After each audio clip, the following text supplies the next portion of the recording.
My name is Samantha. That morning I sat in the small kitchen, where sunlight streamed through the glass window onto the polished wooden table. The familiar coffee cup was still warm in my hand, but its bitterness no longer woke me up like it used to. I ran my finger across the phone screen. My usual morning habit, checking work emails, some news, a few messages from my old friend group. And then it appeared, a short video, looping again and again. Natalie's radiant smile. My husband's cousin. Along with the clink of glass cups, the backdrop a sparkling luxury yacht deck under the sun. The caption hit me like a cold blade. The family is about to set off on the annual trip aboard Charlotte's Grace. So excited! Charlotte's Grace. The yacht named after my mother-in-law, Charlotte, and the pride my husband's family always mentioned at every gathering. A family trip? A tradition for nearly 15 years? But this time, I was clearly not in that picture. I blinked, the emptiness spreading from my chest. It took a few seconds before I was calm enough to open the next posts. The images appeared one by one. My in-laws, Charlotte and Donald, raising glasses in a toast. My brother-in-law, Sean, hugging a new girlfriend I'd never been introduced to. And Jeremy, my husband, standing there, smiling at ease, as if everything was right where it belonged. I stared at the screen, my finger frozen mid-scroll. Every message in the Miller family Connect and Love group was silent. No notification, not a single explanation for why I'd been left out. I sat still, the coffee in my cup completely cold. The silence in the kitchen now sounded like a scream. Not because I was excluded, but because I realized how long I had comforted myself, thinking everything was just a misunderstanding. That Natalie might have accidentally left me out of her birthday invite 3 years ago. That Charlotte was truly too busy to remind me about the Christmas party at the lake house. I thought of last Thanksgiving, when Jeremy promised to pick me up after his company meeting but never came, and I quietly had dinner alone in the apartment, pretending not to care when my mother called to check in. One by one, those moments came rushing back like a fierce wave. Charlotte's birthday dinner I only saw in photos after everyone had gone home. Natalie's pointed comment at a brunch. We always keep traditions for blood family only. I set the phone down on the table, my breath heavy. All these years, I had tried to fit in, to please, to endure every careless word or cold glance. The wind chime on the porch softly rang as the breeze passed through. I looked out the window at the clear blue sky stretching endlessly. I knew, from that moment on, things could not go on as before. I no longer sat there guessing, no longer waited for someone to speak up. Awakening is never sweet, but it is necessary. And I was awake. When Jeremy came home that afternoon, I was still at the table, a new cup of coffee gone cold again. He walked in, slightly surprised. You didn't go out? I looked up, my voice light but firm. Your family went on the yacht trip, didn't they? Jeremy froze, his eyes shifting away. The trip? Maybe Mom didn't get a chance to tell you? I didn't need to ask anymore. The answer was already in that evasive look. That evening, when Jeremy had fallen asleep on the familiar sofa, I sat alone in the office, the desk lamp's light casting sharp shadows on the papers. I opened my phone, my cold hands steady as I scrolled through my inbox. Not because I hoped for an apology, but because I wanted to see just how deeply the truth had been hidden. And then, it appeared. An email from the yacht rental company, a short subject line. Cabin cancellation confirmation, Charlotte's Grace. I opened it, my eyes scanning the content quickly. Cabin number 5 requested by Natalie Jones. Request time, 3 days ago? I took a deep breath. At this point, Natalie's pretense felt more ridiculous than ever. No more misunderstanding, no more oversight. This was orchestrated, and I had just reached the edge of my endurance. Before I could put down the phone, another message popped up, from Natalie herself. A message not meant for me but sent by mistake. Don't worry, it's done. Samantha won't be coming. Everything's handled. See you on deck. I sat still, eyes on the screen, letting the notification chime ring out once more and fade. Strange, I didn't feel the pain I thought I would. only clarity, as if the final pieces of the puzzle had fallen into place. I set the phone down, opened the bottom drawer of the desk. From deep inside, I pulled out the file I had kept for myself all this time. Inside was the purchase contract copy for Charlotte's Grace. Every figure, every signature clear. The person who paid the first deposit and covered the maintenance for 7 years? Me. My name right at the top of the ownership list, before Jeremy's. I flipped through the pages, transfer receipts from my account to the shipbuilder, email confirmations for the interior design I had painstakingly reviewed late at night. Just then, an email alert sounded. I opened my inbox. It had a message from the law firm Jeremy's family, usually used for handling assets. I frowned as I read the subject. Proposal to amend yacht ownership, Charlotte's Grace. The content was brief, but enough to make my blood run cold. Dear Natalie Jones, attached is the draft adjustment for Charlotte's Grace yacht ownership as requested, removing Samantha Miller's name from the ownership list for ease of family asset management. Please confirm. I printed out that draft, set it on the table, then leaned back in my chair. There were no more tears for things like this. In the quiet room, only the ticking of the clock remained, each click a reminder that this truth had existed for a long time. I had just opened my eyes to face it.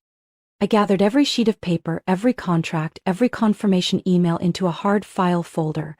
I named it The Truth. Every document was arranged carefully, neatly, not a single sheet out of place.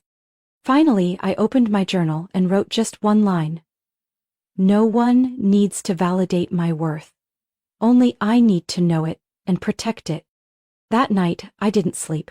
I sat by the window, looking out at the city under soft yellow lights. In the morning, the sun would rise as always, and I knew what I had to do. I would no longer wait for anyone to give me a place. I would claim it myself, inch by inch. Early the next morning, I stood by the window, watching the thin mist cover the city's gray rooftops. The house was still quiet, only the steady hum of the coffee machine coming from the kitchen. Jeremy was still asleep on the sofa, his breathing soft and heavy. I put on a long coat, opened my laptop, and booked a ride to the Miami marina where Charlotte's Grace was docked. I wasn't preparing for a vacation, I was preparing for the truth. Every document I needed was packed neatly in a black leather bag: the yacht purchase contract, transfer receipts, correspondence, the draft ownership amendment Natalie had secretly asked the law firm to prepare. Each paper, each number was a piece of the story they had tried to erase me from. I chose a simple navy dress, added a light-colored blazer. No flashy jewelry, no elaborate makeup. I wasn't going to please anyone. The ride took me along the coastal roads. The sea shimmered under the morning sun, each wave glinting like glitter on the water's surface. When the car stopped at the marina, I saw Charlotte's Grace from a distance, the spotless white hull, the deck sparkling in the sunlight. I pulled my leather bag beside me, each step steady on the wooden dock. As I drew closer, I saw them. Natalie in a floral maxi dress, holding a glass of wine, standing next to my mother-in-law. Charlene, who was laughing with a few guests. Jeremy was there too, standing a little apart. His face tensed, despite trying to hide it. The moment they saw me, it was as if time froze. The smile on Natalie's lips stiffened. Charlotte's eyes went wide with shock. A few guests turned, puzzled by what was happening. But I didn't stop. I walked straight to the gangway. A crew member in a dark navy uniform approached, bowing politely. "Welcome aboard, Mrs. Samantha. It's a pleasure to greet the owner on board." That greeting rang out clearly, not just for me but for everyone present. I glanced at Natalie. Her face was pale, her fingers clutching the wine glass so tightly I thought it might shatter. I met his gaze, my tone steady. "Thank you. Please allow me to board." "Of course, ma'am." I stepped onto the deck, leaving behind stunned faces and hushed whispers. The sea breeze blew gently, carrying the scent of salt and mist. I felt my chest open, as if for the first time in years I was truly breathing freely. On deck, the crew stood at attention greeting me. A gray-haired man, probably the captain, stepped forward. "The yacht is ready to depart whenever you give the word." I looked out to where the horizon blurred into a faint line. "We'll depart once all our guests are aboard." Without turning, I could feel Natalie's flustered attempts to explain herself to the guests. I walked straight into the main cabin, where the familiar scent of walnut wood and leather surrounded me. There wasn't an item here I hadn't personally chosen. I lightly touched the table's edge, the cool feel of the inlaid metal grounding me more than ever. Behind me, the hurried click of Natalie's heels echoed. Samantha, this you don't have to make such a big deal out of it. I turned, my gaze steady and cold. The big deal. I'm simply boarding my own yacht. Natalie pressed her lips together, saying nothing more. She turned, trying to regain her composure, but I knew everything had cracked. I stepped out to the rail, the sea breeze tossing my hair. Below on the dock, Jeremy looked up, his eyes filled with guilt and helplessness. But this time, I no longer waited for him to speak. No longer needed anyone to stand up for me. When the gentle hum of the engine signaled readiness, I gave a small nod to the captain. Let's go. That dinner on Charlotte's Grace that night was prepared elaborately as if to prove something to the guests. The crystal chandelier cast a warm glow over the long table draped in pristine white linen. Shining silverware and crystal wineglasses were neatly arranged next to the delicate appetizer plates. Natalie sat at the head of the table, still trying to maintain her confidence, her hands gripping the wineglass like she was clinging to the last bit of control she had left. Charlotte sat beside her, her gaze distant as she looked out the window where the sunset had turned the horizon red.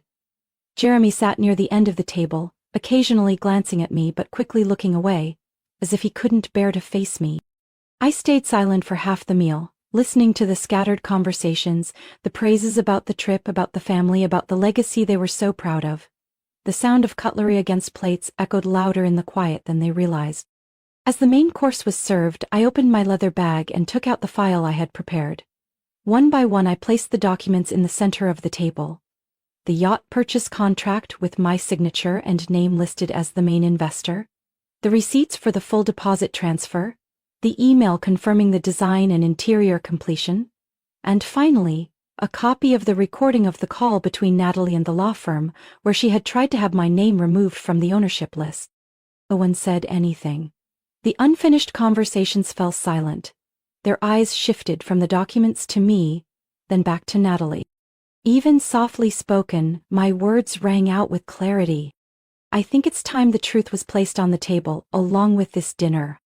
Natalie froze, her face pale, the forced smile completely gone. Samantha, you misunderstood. This was just a technical issue. There was no bad intent. I looked her straight in the eye, not with anger, just a quiet that made her lower her gaze. A technical issue?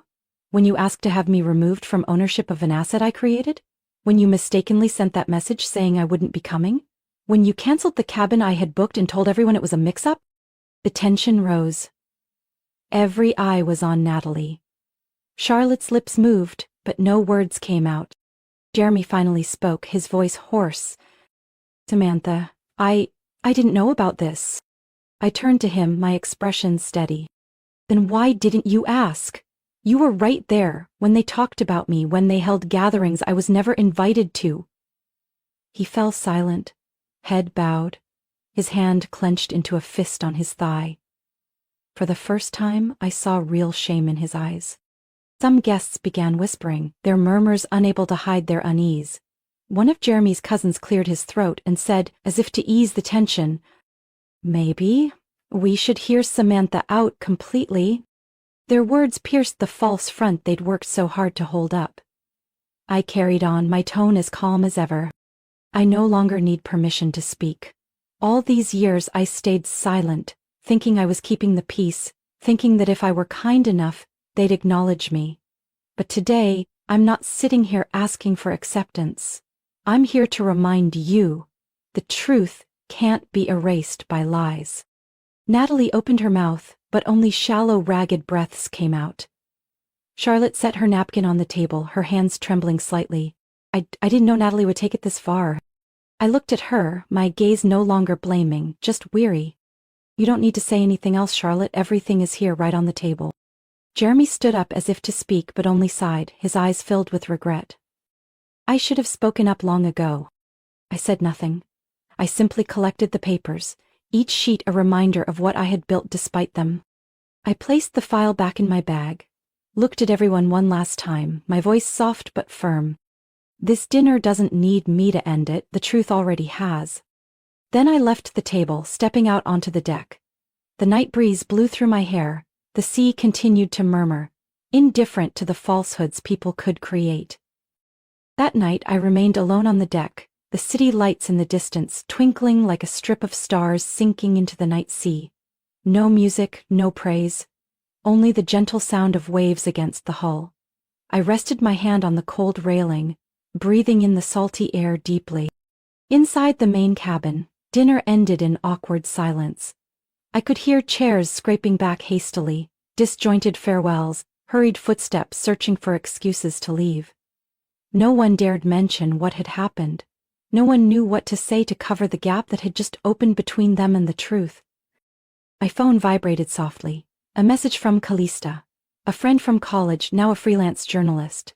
She had always been perceptive, and it seemed she had been following what happened through the scattered livestream clips Natalie had posted earlier. Sam, I just published it. They can't keep hiding it anymore. The article's being shared like crazy. I opened the link Callista sent. The headline appeared clear and without flashy words. The woman they tried to erase. The truth behind a stolen legacy. Callista wrote with a sharp but fair pen. She recounted what had happened.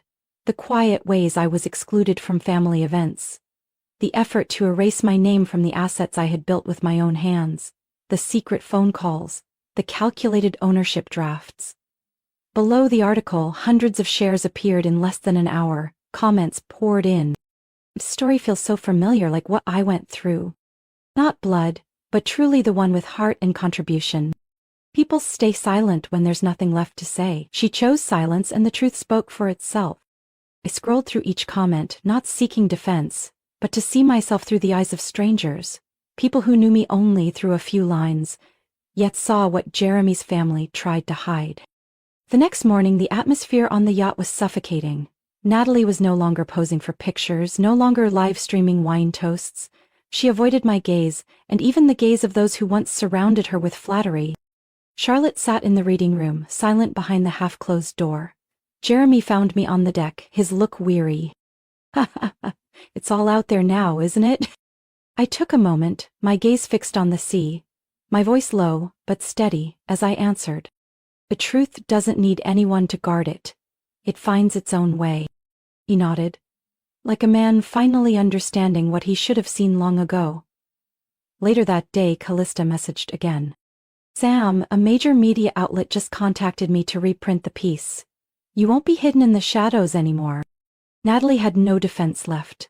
The comments, posts, and hashtags calling for fairness for me flooded the internet. The truth was loud enough. I didn't have to say anything more. My silence became the weapon they hadn't expected. The one that shattered Natalie's perfect facade, piece by piece.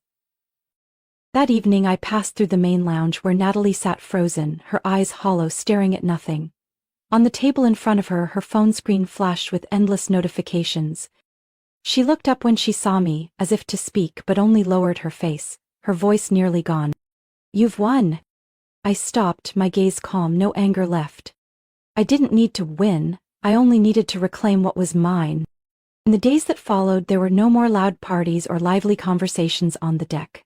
Instead, there were long silences, avoided glances, apologies stuck in throats that no one had the courage to speak. I kept my own peace. Each morning, I walked along the deck, looking at the vast open sea. The sea doesn't need anyone's recognition to be the sea, and neither do I. One afternoon, as I sat in the reading room with a cup of hot tea, the door opened slightly. "Sean?" Jeremy's younger brother stepped in, looking more awkward than I'd ever seen him. He paused before me for a few seconds, his eyes filled with regret. "Yamenta, I should have said something before." I looked up, saying nothing, waiting for him to continue. I saw what Natalie was doing wasn't right, but I thought staying silent was best to avoid tension. Now I see that silence is complicity too. I nodded gently, neither blaming nor rushing to forgive. He understood, sighed, and quietly left. Not long after, one of Jeremy's aunts, Ruth, known for protecting the family's image, came to me in the lounge. She held a plate of homemade cookies, set it on the table in front of me, her voice softer than usual. Samantha, I was wrong not to speak up for you. I shouldn't have pretended not to see. I looked at her, my hand still cradling my tea. That acknowledgement, though late, was worth more than 100 excuses. That evening Jeremy found me as I stood at the rail, watching the last streak of sunlight sink into the sea. The sea breeze tossed my hair, and I felt his gaze behind me. Samantha, I've been thinking a lot. I didn't turn around, letting him find the truest words he could. I can't change what's happened, but I can fix what's left. I've called the lawyer. I want to transfer full ownership of the yacht to you, just as it should have been from the start. I turned, my gaze direct without anger or emotion. Jeremy, I don't need a piece of paper to prove my worth. I need respect. And I need you to understand that's what matters most. He bowed his head, his shoulders trembling slightly, as if the weight he'd carried for years finally pressed down on him. I was a coward, Sam. I let you stand alone when I should have been by your side. The only thing you can do, he lifted his head, his voice rough, is to never stay silent again. That night, I sat on the deck for a long time, watching the night sea shimmer under the thin moonlight. There was no longer a need to prove anything, no need to seek anyone's approval. The old ties that once bound me like chains had loosened, leaving me with a rare peace. The next morning when Charlotte approached me on the deck, she paused for a moment. Her voice so soft the sea breeze almost carried it away. Samantha, thank you for not choosing to destroy everything. In the weeks after the trip on Charlotte's Grace, I returned to my home with a completely different spirit.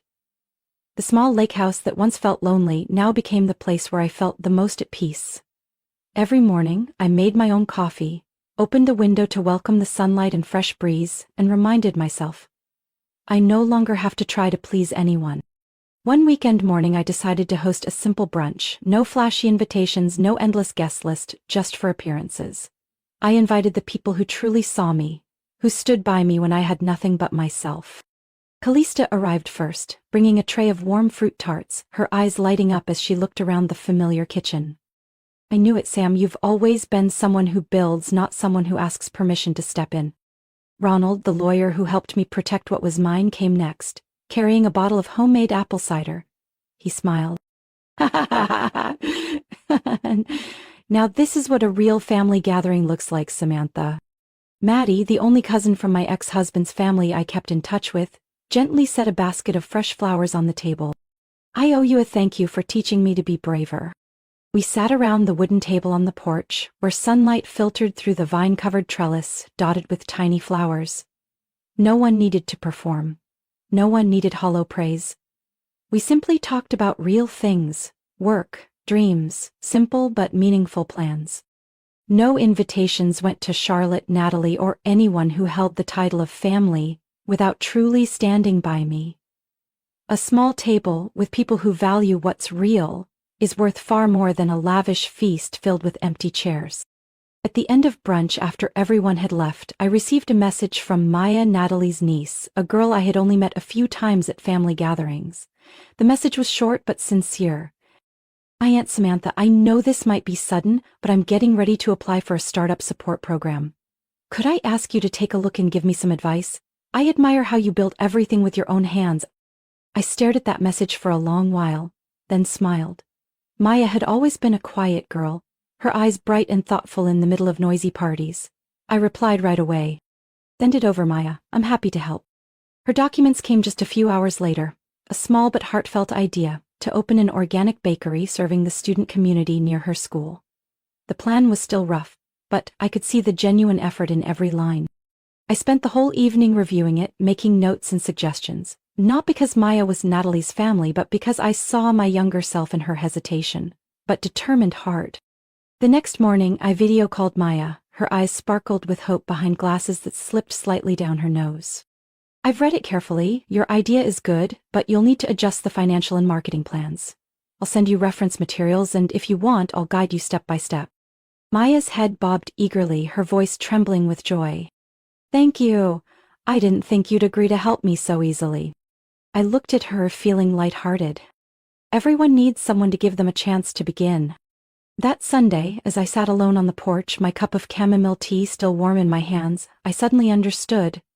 A true legacy isn't a yacht, a house, or any asset. A legacy is what we plant in the hearts of others. And I had started planting my seeds in the simplest way. That morning, as sunlight streamed through the window, I began tidying up the old drawer in my study. For years I had filled it with files, papers, things I once thought were proof to protect myself. Now they were just traces of a journey I no longer needed to prove to anyone. As I neatly packed each file into a storage box, my hand touched a small yellowed piece of paper. I unfolded it. My father's bold, steady handwriting appeared clearly. Don't fight for a seat. Build your own table. I froze, a warm, indescribable feeling rising in my chest. I didn't remember exactly when he had written that for me. Maybe in a birthday card or on a slip of paper tucked into my suitcase when I left home for the first time. All I knew was that now, it appeared at the perfect moment. Like a gentle but powerful reminder. I folded the paper back up, placing it in a small wooden box beside my desk. Outside the window, the garden whispered in the breeze, the green leaves shimmering in the morning sun. I sat in the chair by the window, my hands cradling my tea, letting peace fill each breath. My phone vibrated. A message from Maya. Aunt Samantha, I just submitted my application. Thank you for helping me feel more confident than ever. I read those words, my lips curling into a soft smile. No grand banquets, no flowery praise, just a sincere message was enough to let me know I was on the right path. That afternoon, I set up another wooden table on the porch. The one I had once bought from the small workshop of a single mother I knew. I laid out simple dishes with my own hands, a vase of wildflowers freshly picked from the roadside. The table didn't need to be fancy, only wide enough to welcome those who value what's real. Callista stopped by, bringing a printed copy of the article about my story, now featured prominently in a respected magazine. She set it on the table, looking at me. Sam, you've done what not everyone has the courage to do. I gently flipped through the pages, but my eyes stayed on the garden, where the sunlight painted the grass gold. No one else needs to write me a new chapter, Callista. I just need to write it in my own way. In the afternoons that followed, I often sat at that table, not to wait for anyone to stop by, but to remind myself. I had stopped seeking a seat at tables set by others. I had built my own table, with effort, with determination, and with scars that had healed. That day, as the sunset slowly fell, I stepped into the garden, my bare feet touching the cool, soft grass. The sky was clear, the breeze carried the scent of wildflowers. I looked up at the vast sky, feeling my heart light. No more burdens, no more longing for anything. My story was no longer about a yacht or the rejection of a family. It became a journey where I learned to build my own worth without asking permission or seeking anyone's approval.